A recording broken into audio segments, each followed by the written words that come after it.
Kingston on Friday, April 22nd. It's NXT Live for the first time ever. Experience a historic night of incredible action as the next generation of WWE superstars make their triumphant debut in Kingston. Don't miss the worldwide phenomenon. The future is now. This is the place to be! This is NXT!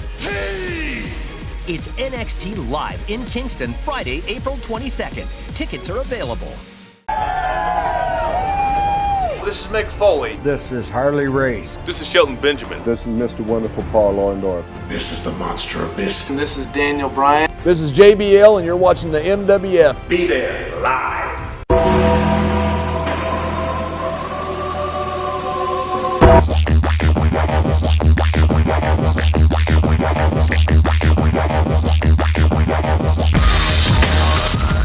Wrestling fans from around the corner, around the world, welcome to a special installment of Wrestling Insiders. I'm Dan Marotti.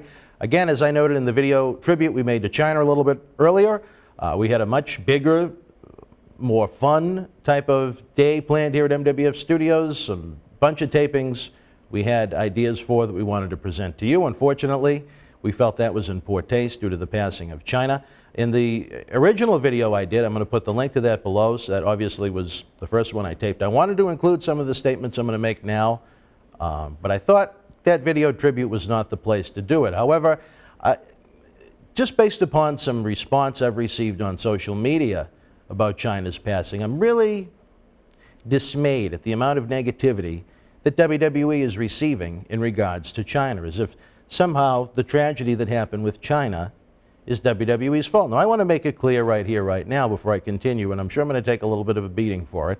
You know, I wish Chyna was here. I wish she was happy, healthy, and safe. However, she's not.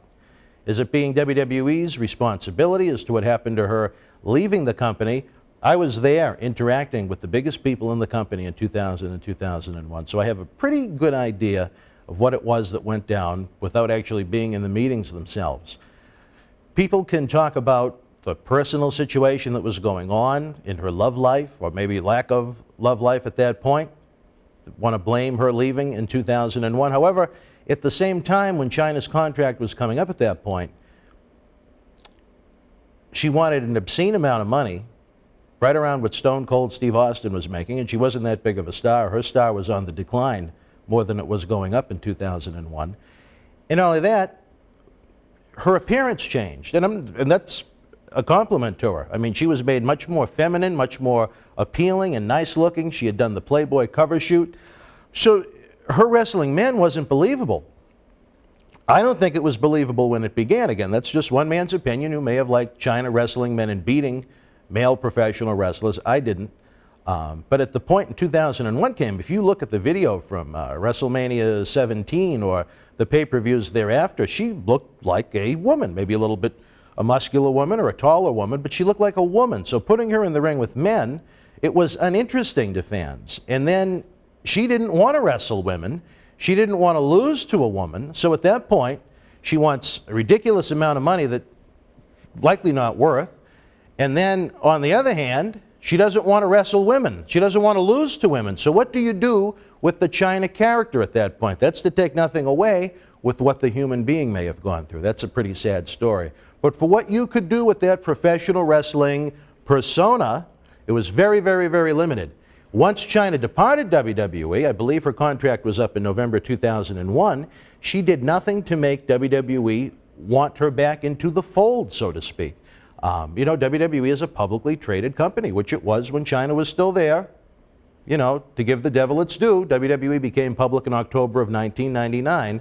But they certainly have a different image present day, and it's slowly evolved since 1999. She made 6 adult films, the first being the most famous one with X-Pac, and then she went into the adult film industry itself, making 5 more. That's not something WWE wants to present. The argument can be made, they inducted Mike Tyson into the Hall of Fame, this one, that one. You know what?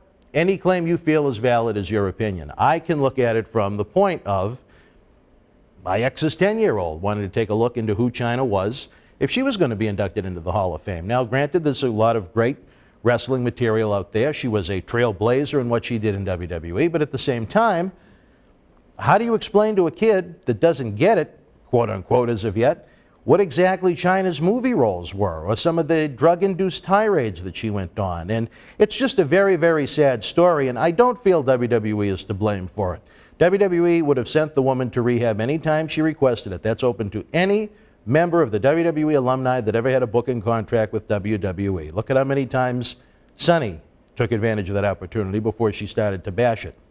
So a tragedy took place. I'm sure everyone in the wrestling community, whether they're in WWE, whether they were in WWE, whether they were never in WWE, felt bad about it. But Chyna ultimately has to take some responsibility for her own actions in life.